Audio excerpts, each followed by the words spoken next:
Só para ficar muito claro, se os senhores quiserem trair o Brasil, ir lá, arregar para a ditadura sem que nem um milímetro seja dado de avanço por parte do nosso Congresso, se os senhores preferem impressionar os Estados Unidos em vez de pressionar o presidente do Senado, os senhores serão tratados como traidores e serão publicamente humilhados pelo fracasso que será a negociação dos senhores. Pelas conversas que eu tenho, existe o pacote Brasil, que é o pacote Lula, que é o pacote Foro de São Paulo, que é o pacote BRICS, que é o pacote Alckmin se reunindo com os parlamentares iranianos na posse do presidente iraniano, cantando morte à América, o pacote Supremo Tribunal Federal e Alexandre de Moraes tentando impor sanções em solo americano para cidadãos americanos, mas tem também o pacote só Alexandre de Moraes.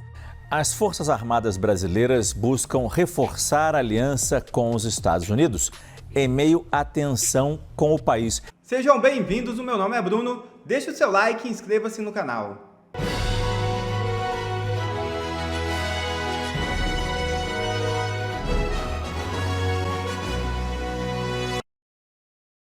Eduardo Bolsonaro faz alerta grave sobre senadores que vão aos Estados Unidos e não falam em nome de Bolsonaro. O deputado Eduardo Bolsonaro publicou uma nota pública em suas redes sociais.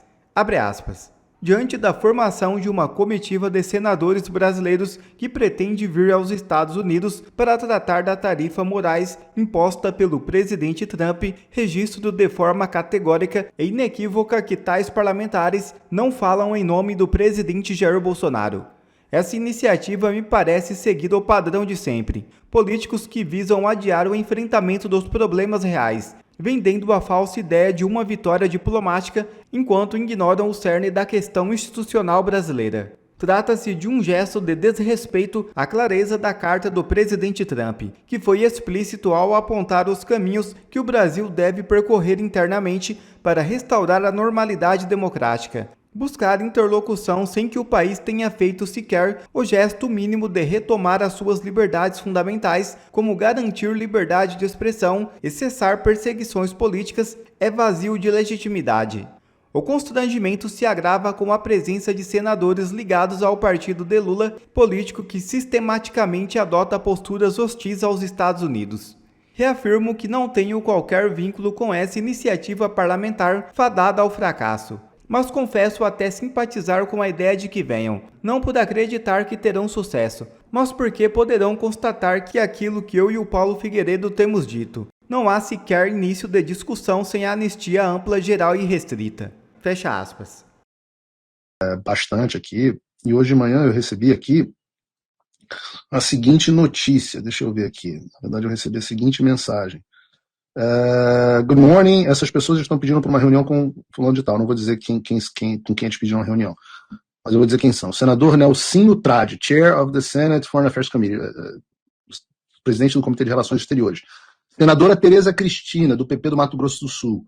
Senador Jacques Wagner, do PT da Bahia. Senador Fernando Farias. Senador Marcos Pontes, o astronauta. Senador Esperidião Amin. Senador Rogério Carvalho e senador Carlos Viana. Rogério Carvalho do PT do Sergipe, todos eles pedindo reunião no Departamento de Estado com uma pessoa de alto escalão. Deixa eu dar um spoiler aqui, não vão conseguir reuniões de alto escalão.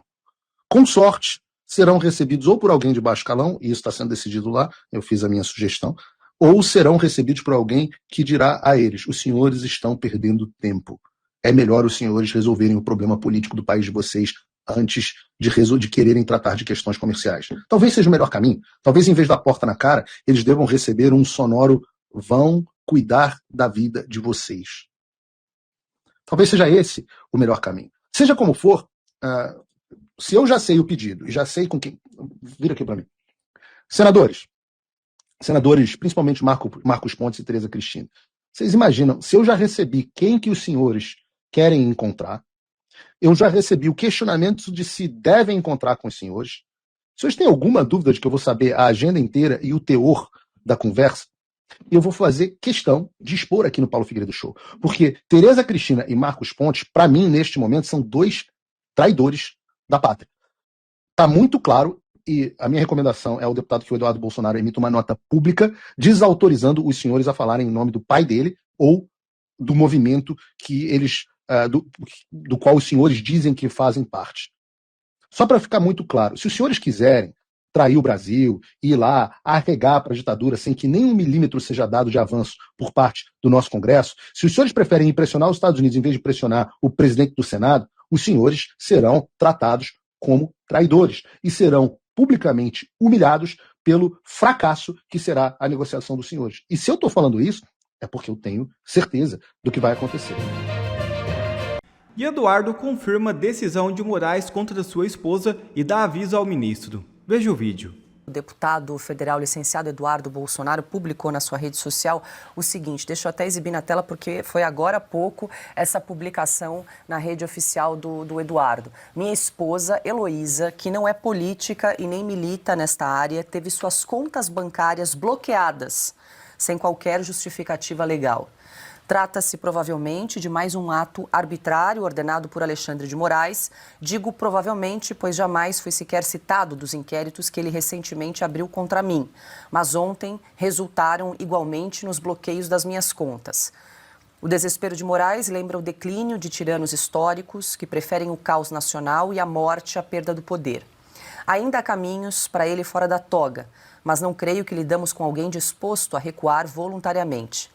Eu, por minha vez, preparei-me para este momento. Nenhuma intimidação, nem mesmo atingindo minha esposa ou minha família me fará ceder. Mesmo criminosos respeitam certos limites. Moraes, não. Ao romper até com o código moral do submundo, nem bandido persegue a família dos policiais e vice-versa, ele escancara seu desequilíbrio e despreparo. Mas não se enganem, tudo isso será usado contra ele. Está tudo calculado em nosso projeto para libertar o Brasil, por isso posso ser categórico da nossa parte. Não haverá recuo, nós venceremos. Tá aí então, Ana, essa publicação do Eduardo Bolsonaro de agora há pouco, ó, 6h09 da noite, e aí um print da tela, né, mostrando então que a transação, a conta agora da mulher da Heloísa, também as contas bancárias da mulher de Eduardo foram bloqueadas, assim como as contas bancárias do Eduardo, a gente havia noticiado aqui 2 dias atrás, agora então ocorreu o mesmo com a mulher do deputado, Ana. Bom, Paula, é o que nós estávamos falando ontem, né? Sobre a entrevista do ex-ministro Marco Aurélio, ele dizendo que era um caso de divã e que nós falamos aqui que é um caso mais para camisa de força, para psiquiatra, porque ele continua dobrando a aposta em medidas ilegais, inconstitucionais, nas suas perseguições pessoais. Isso é parecido com o que ele fez com o ex-deputado Daniel Silveira e a esposa dele. Lembrando que a esposa do ex-deputado Daniel Silveira era uma das advogadas do deputado. Ou seja, ele simplesmente não quer saber das leis, não quer saber da Constituição. Ele está apostando absolutamente tudo e está apostando na terra arrasada, porque para ele, Paula, é indiferente se Donald Trump coloca um tarifaço, se Donald Trump vai operar com algumas sanções, porque o Brasil está se tornando um país muito mais alinhado e parecido com a Venezuela, com a China, com a Nicarágua, do que com os pilares da liberdade do Ocidente. Para ele, tanto faz. Tanto faz o povo sofrer sanções econômicas, sanções diplomáticas, a quebra de laços comerciais. Para ele, tanto faz. Agora, o que ele não está contando, e isso eu posso garantir, Paula, é que tudo isso que ele faz, tudo isso cai no bloco Alexandre de Moraes dentro da Casa Branca.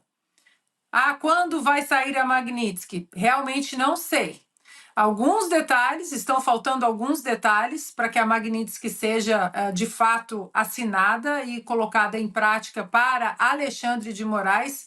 Creio não estar muito longe, viu, Paula, dessa data. E tudo isso vai só alimentando esse pacote Alexandre de Moraes na Casa Branca, porque pelas conversas que eu tenho, existe o pacote Brasil, que é o pacote Lula, que é o pacote Foro de São Paulo, que é o pacote BRICS, que é o pacote Alckmin se reunindo com os parlamentares iranianos na posse do presidente iraniano, cantando morte à América, o pacote Supremo Tribunal Federal e Alexandre de Moraes tentando impor sanções em solo americano para cidadãos americanos, mas tem também o pacote só Alexandre de Moraes, aquele que prendeu Felipe Martins, deixou numa solitária durante 70 dias, de acordo com a corregedora do sistema penitenciário de Curitiba, aquele que não ouviu a própria PGR pedindo para soltar Clezão e Clériston da Cunha morreu na Papuda. O pacote dele é separado do Brasil, isso vocês podem ter certeza absoluta. Silvio, eu quero ouvi-lo também. A gente acompanha aí mais uma escalada agora do ministro Alexandre de Moraes ao bloquear as contas da mulher do deputado Eduardo Bolsonaro, segundo ele mesmo publicou na sua conta oficial da Rede X. A gente acompanha aí essa tentativa de asfixiar financeiramente Eduardo e todos os demais envolvidos, familiares também. É mais um absurdo jurídico, mas a gente deve entender os passos do ministro Alexandre de Moraes como decisões políticas. A Ana foi muito feliz ao comparar, ao citar, por exemplo, o episódio do Daniel Silveira, porque o Alexandre de Moraes ele escolhe os seus alvos e ele passa a perseguir essas pessoas politicamente, com asfixia financeira, claro, evidente, porque talvez seja a forma mais dura para alguém que, vamos lembrar que é uma família, eles têm filhos pequenos. Então, é uma forma de você tentar forçar o deputado a retornar ao Brasil, é uma forma de você, no caso, quebrar determinadas empresas. É assim que ele age. Desde aquela frase, né? Tem muita multa para aplicar, que é a forma como ele se referia no passado. Já não dá mais para olhar todos os passos do ministro Alexandre de Moraes só sob a ótica jurídica. O entendimento jurídico já foi rasgado há muito tempo. Portanto, é mais uma decisão política e, a partir de agora, ele vai para essa queda de braço política. Imagino que até a chegada das sanções, que serão duras, sanções vindas dos Estados Unidos. E em meio às tensões do Brasil com Donald Trump, Forças Armadas reforçam a aliança com os Estados Unidos. As Forças Armadas brasileiras buscam reforçar a aliança com os Estados Unidos em meio à tensão com o país. É interessante que, neste momento, a gente ainda tente, em alguma área, ter um contato mais próximo com os americanos. Essa é uma apuração do Caio Junqueira e eu volto a conversar com ele aqui no estúdio. E isso ocorre também, né, Caio, no momento em que China e Rússia buscam o nosso mercado militar, né? Isso, Márcio. É bem interessante essa apuração exclusiva nossa, está inclusive no site da CNN. O que acontece? A aliança histórica das armas, né, das Forças Armadas brasileiras, é com os Estados Unidos, né? A chamada diplomacia militar, os acordos que foram feitos ao longo da história, o nosso eixo de atuação, o nosso arco de cooperação militar é preferencialmente, claro, com o Ocidente e principalmente com os americanos.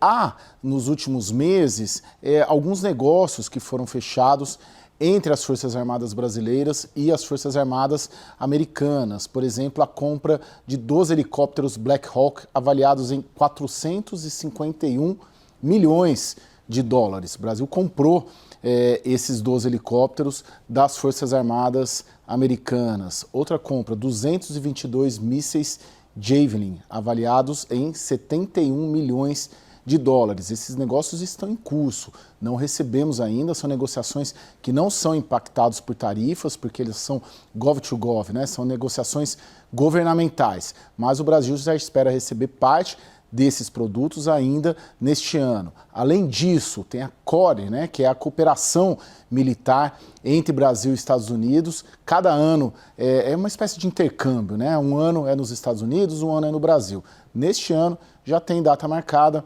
final do ano, Petrolina e Juazeiro, sertão pernambucano, 200 militares americanos virão até o Brasil e mais ou menos 200 também brasileiros para uma operação conjunta que acontece desde 2021. Para ficar em 3 exemplos aqui de como há essa cooperação intensa. O que acontece?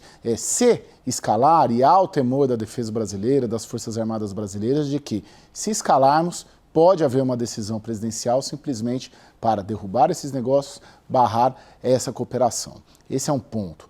Paralelamente a isso, Márcio, o que vem acontecendo? Diante desse embate todo com os Estados Unidos, os militares brasileiros vêm sendo procurados pela indústria de defesa da China e da Rússia para vender seus produtos, vêm sendo quase que assediados ali, buscando, é um mercado muito forte, muito bilionário, e vem tendo essa procura por parte dos chineses e dos russos. China e Rússia, BRICS, né, muito estimulados ali pela política externa brasileira, focando bastante nos BRICS, vem tendo consequências também na área militar. Para os militares, tem essa preocupação de que essas cooperações sejam finalizadas pelo Trump, se escalar esse tensionamento, mas eles atribuem principalmente a 3 personagens do entorno do presidente Lula a responsabilidade por todo esse contexto que eu estou trazendo aqui.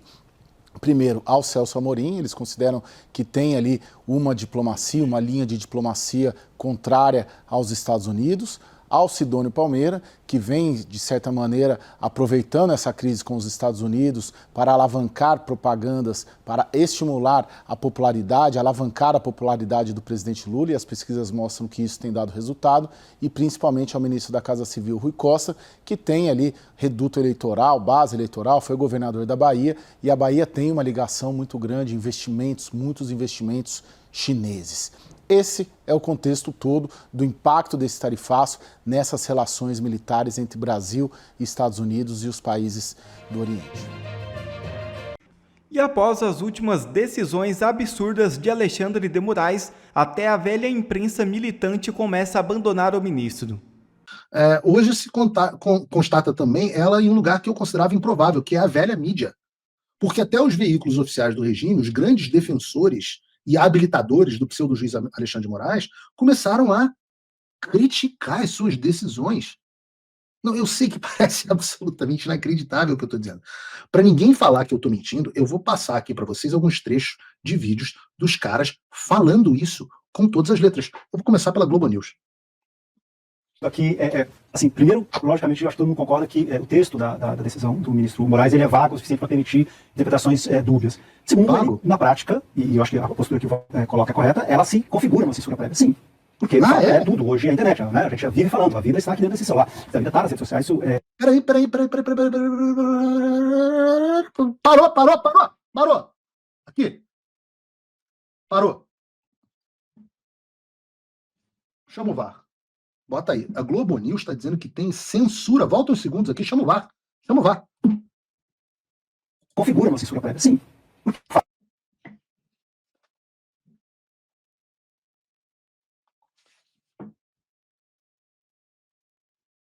Vocês ouviram a Globo News dizendo que o Alexandre pratica censura? É tudo, hoje é a internet, né? A gente já vive falando, a vida está aqui dentro desse celular, a vida está nas redes sociais, isso é no momento que imaginar que o ex-presidente Jair Bolsonaro vai dar uma entrevista às 3 só vai sair no jornal do dia seguinte, é pensar com cabeça do século XX, nós estamos no século XXI. Então acho que essa é uma questão que o ministro Alexandre de Moraes, ele acaba dando combustível para o discurso bolsonarista de perseguição. Isso é inegável que isso vai... Cara, porra, eu imagino o cara ter que falar um troço desse e se olhar no espelho depois. Não é que o Alexandre está praticando a perseguição, é que ele está deixando as pessoas saberem que ele está fazendo perseguição. Você não pode, Alexandre de Moraes. Ora, veja, assim vai pegar muito na cara. Da forma como os bolsonaristas se movimentam, acho que teve uma grande mudança para essa decisão e depois, ou seja, o que a gente estava assistindo em relação a como os bolsonaristas estavam meio perdidos sobre como se comportar em relação ao governo Trump. Então, a partir da decisão do ministro Moraes, se une o bolsonarismo e fala, é uma perseguição política, só confirma o que a gente tem dizendo. E isso, se isso vai significar mais apoio ao ex-presidente ou não, é uma outra questão, mas isso dá, inegavelmente, combustível a manifestações como a gente vai ter daqui a pouco na Câmara dos Deputados, dos deputados bolsonaristas. Enfim, isso dá... Não, passa adiante. Esse foi inacreditável. Ai. O que mais que a gente tem aqui? Não é Globo News. Vamos para outra emissora. Vamos para Band. Bota a Band aí. Hoje é droga pesada aqui com você. Vamos Band. E eu acho que tem até um Jornal Nacional. Não sei se a gente botou na pauta um Jornal Nacional, porque eu acho que o Jornal Nacional é muito grande. Um Jornal Nacional dando porrada no Alexandre de Moraes. Bota a Band aí um pouquinho. Porque esse é o momento da gente saborear. É um homem experiente. É um jurista vivido e é um autor consagrado.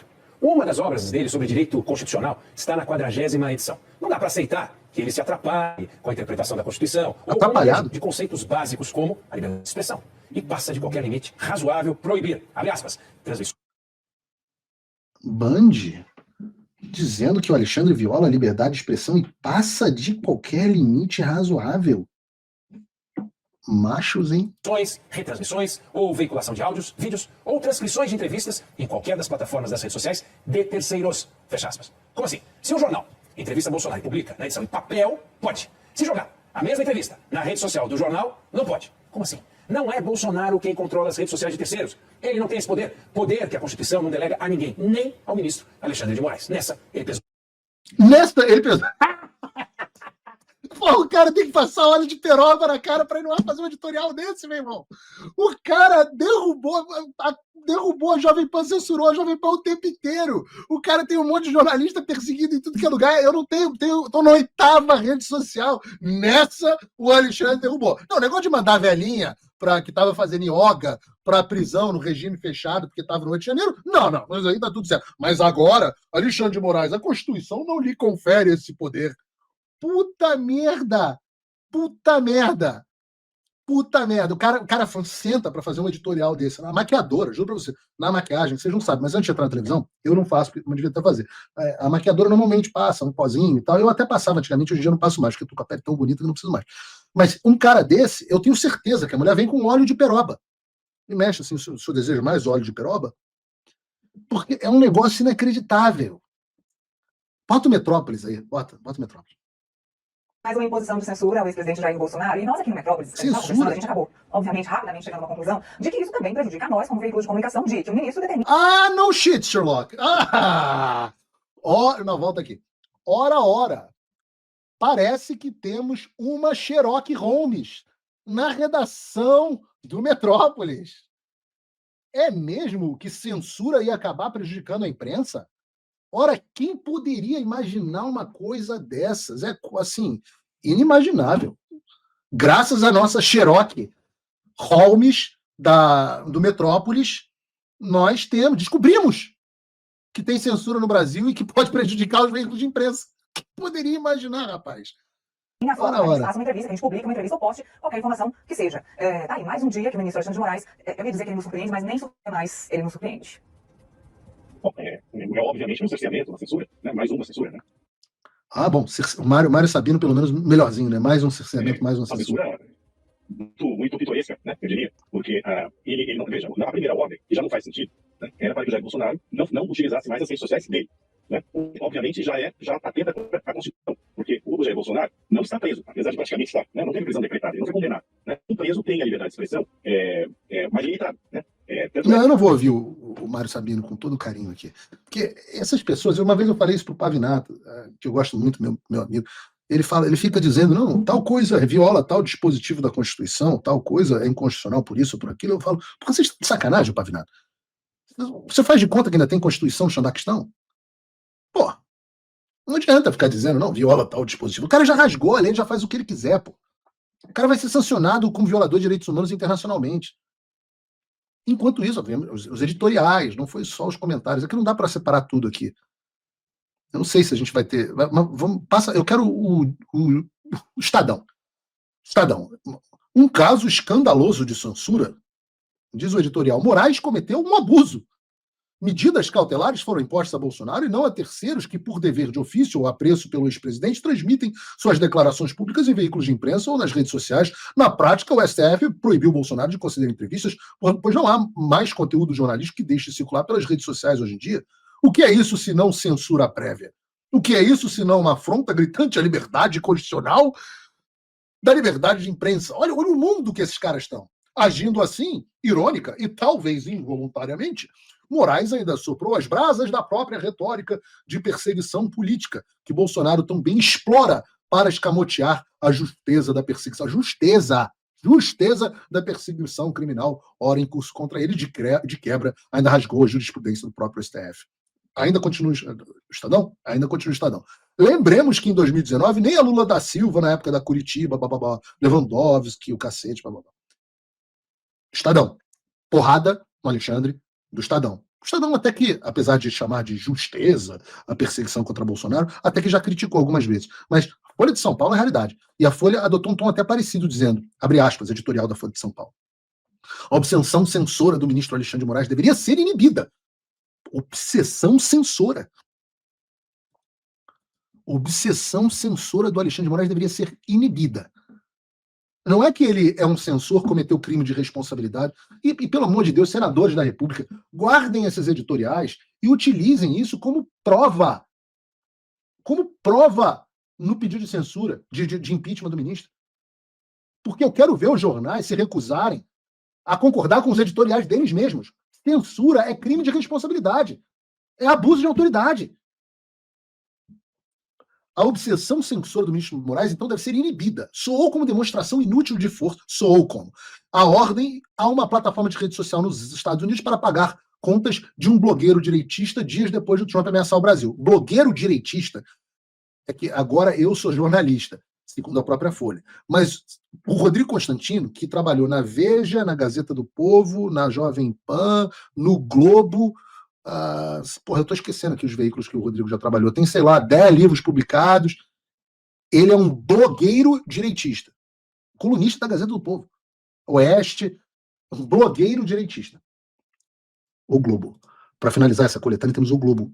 O Globo publicou um editorial dizendo: proibir entrevista é indevido e inoportuno. Não chega a ser criminoso, mas é proibido e inoportuno. Diz o editorial do Globo. Há sérios problemas aqui. O primeiro deles é que a imprensa deve ser livre e não pode trabalhar sob cerceamento.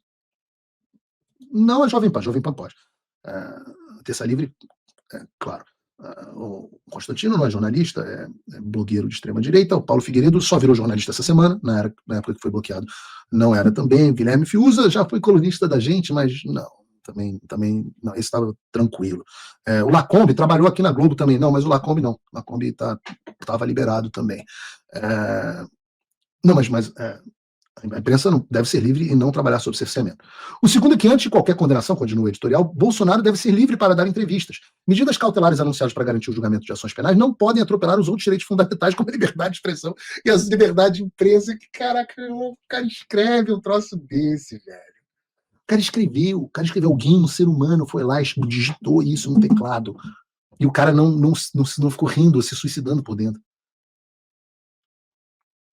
Com essa interpretação, Moraes se nega à sociedade informações que ela tem direito para formar as suas convicções. O cara que retirou trocentos conteúdos do ar nos anos das eleições, dizendo que eram informações verdadeiras, mas que poderiam levar o leitor a conclusões falsas. E é sério, Globo, que agora vocês acham que a sociedade não vai ter acesso às informações a qual ela tem direito?